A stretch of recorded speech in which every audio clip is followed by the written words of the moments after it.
দর্শক কেমন আছেন সবাই? আশা করি সবাই ভালো আছেন। মাহে রমজান শেষে সবাইকে ঈদের শুভেচ্ছা জানাচ্ছি।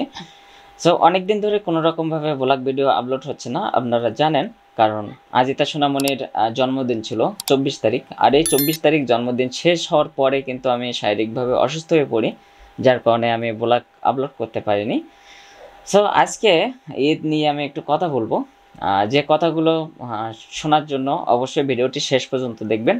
আর ভিডিওটি ভালো লাগলে অবশ্যই একটা লাইক করবেন, কমেন্ট করে জানাবেন যে কেমন লাগলো। আর অবশ্যই দ্বিজেন্দ্রলাল মন্ডল ব্লগ চ্যানেলটি সাবস্ক্রাইব করবেন। আর যারা চ্যানেলটি সাবস্ক্রাইব করছেন তাদেরকে অসংখ্য ধন্যবাদ। আর এই মুহূর্তে যারা ফেসবুক পেজে ভিডিওটি দেখছেন, আমি তাদেরকে রিকোয়েস্ট করব যে ফেসবুক পেজটি ফলো দিয়ে সাথে থাকবেন, যাতে আপডেট ভিডিওগুলো পান। আর যারা ফলো দিয়ে সাথে আছেন তাদেরকে অসংখ্য ধন্যবাদ। সো ঈদ নিয়ে কথা বলবো। ঈদ মানে খুশি, ঈদ মানে আনন্দ। মায়ের রমজান 1 মাস অপেক্ষা করার পরে কিন্তু এই ঈদটা আসে। ঈদের দিনে কি হয়? ঈদের দিনে হলো সকালে কিন্তু আমরা সবাই মিলে ঈদগাহ ময়দানে যাই। ঈদগাহ ময়দানে যেয়ে তারপর কিন্তু নামাজ পড়ি। নামাজ শেষে কিন্তু আমরা বিভিন্ন জায়গায় ঘুরতে বের হই। সো আমি রিকোয়েস্ট করব সবাইকে যে ঈদের দিনে সবাইকে ফ্যামিলিকে সময় দিন, পরিবারকে সময় দেন। আশা করি ঈদ অনেক ভালো যাবে। আর যারা ঘুরতে বের হন, আনন্দ করতে বের হন, আমি তাদেরকে রিকোয়েস্ট করব, যারা বাইক নিয়ে বের হবেন বিশেষ করে আমি তাদেরকে রিকোয়েস্ট করব যে বাইক অবশ্যই নির্দিষ্ট গতিবেগ নিয়েই চালাবেন। আর অবশ্যই হেলমেট ইউজ করবেন। রিসেন্ট যে ঘটনাগুলো ঘটছে কিন্তু এই বাইক কেন্দ্রিক ঘটনা, কারণ ঈদের মার্কেটিং করতে যেয়ে কিন্তু অ্যাক্সিডেন্ট করে মারা গেছে অনেকেই। এই ঈদের আগে, তার মানে এই রমজানে 27 রমজান, বিশেষ করে 27 রমজানে যে 3টা ভাই অ্যাক্সিডেন্ট করে মারা গেছে, আমি তাদেরকে উদ্দেশ্য করেই বলবো যে অ্যাক্সিডেন্টটা হয় কিসের জন্য? Over speed. বিশেষ করে এখনকার ইয়ং জেনারেশন কিন্তু ওভার স্পিড নিয়ে এই বাইকটা চালায়। আর কারোরই হেলমেট থাকে না, কারণ হেলমেট ইউজ করতে আনইজি ফিল হয় সবারই। হ্যাঁ, কারণ আমার এই যে মাথা ভর্তি চুল, এই মাথা ভর্তি চুলে কিন্তু আমি হেলমেট ইউজ করলে কিন্তু আমারই নিজেরই আনইজি ফিল হবে। আবার অনেকেই আছে যে হেলমেট কোন রকমভাবে ইউজ করতে পারে না। হ্যাঁ, কারণ কি যে গরম লাগবে, তারপরে খোলামেলা বাতাসে ঘোরায় অভ্যাস, যার কারণে হেলমেট ইউজ করে না। তবে হেলমেট ইউজ করা কি, হেলমেট ইউজ করলে অনেকটা সেফটি থাকে। বাইক চালানোর সময় অনেকটা সেফটি থাকে, যার কারণে হেলমেট ইউজ করাটা জরুরি।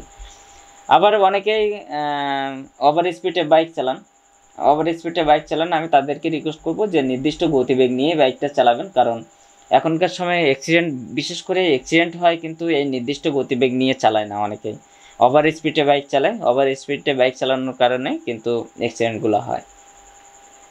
সো ঈদের দিনে আমি যেটা রিকোয়েস্ট করব, যারা বাইক নিয়ে বের হবেন নির্দিষ্ট গতিবেগ নিয়েই বাইকটা চালাবেন আর হেলমেট ইউজ করবেন। আর যারা নতুন বাইক নিয়ে বের হবেন, আমি তাদেরকে রিকোয়েস্ট করব যে নতুন একটা বাইক চালাতে গেলে কিন্তু কন্ট্রোলের ব্যাপার স্যাপার আছে।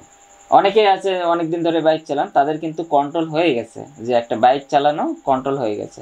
কিন্তু যারা নতুন বাইক নিয়ে বের হবেন ঈদের দিনে, আমি তাদেরকে রিকোয়েস্ট করব যে কোনো রকমভাবে ওভার স্পিডে বাইক চালাবেন না। রিকোয়েস্ট করতেছি সবাইকে যে কোনো রকমভাবে ওভার স্পিডে বাইক চালাবেন না, নির্দিষ্ট গতিবেগ নিয়ে আস্তে আস্তে যান, একটু সময় বেশি লাগুক, কারণ সময়ের চেয়ে কিন্তু জীবনের মূল্য বেশি।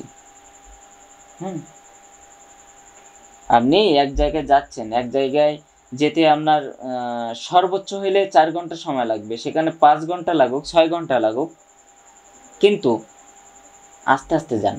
রিকোয়েস্ট সবাইকে, কারণ একটা ঈদের দিন, ঈদ মানে খুশি, ঈদ মানে আনন্দ। এই আনন্দের দিনে যেন কোনো রকমভাবে দুঃখের সংবাদ না আসে। একটা অ্যাক্সিডেন্ট কিন্তু সারা জীবনের কান্না। সো দর্শক, আজকের ভিডিও এই পর্যন্ত। সবাইকে দ্বিজেন্দ্রলাল মন্ডল ব্লগ চ্যানেলের পক্ষ থেকে সবাইকে ঈদের শুভেচ্ছা, সবাইকে ঈদ মোবারক। আর যারা ফেসবুক পেজে ভিডিওটি দেখছেন তাদেরকেও ঈদ মোবারক। আনন্দ করুন, ফুর্তি করুন, কিন্তু বাইক ধীরে চালান। সো ভালো থাকবেন সবাই, সুস্থ থাকবেন। নেক্সট কোনো ব্লগে দেখা হচ্ছে, এবার থেকে কন্টিনিউ ব্লগ আসবে।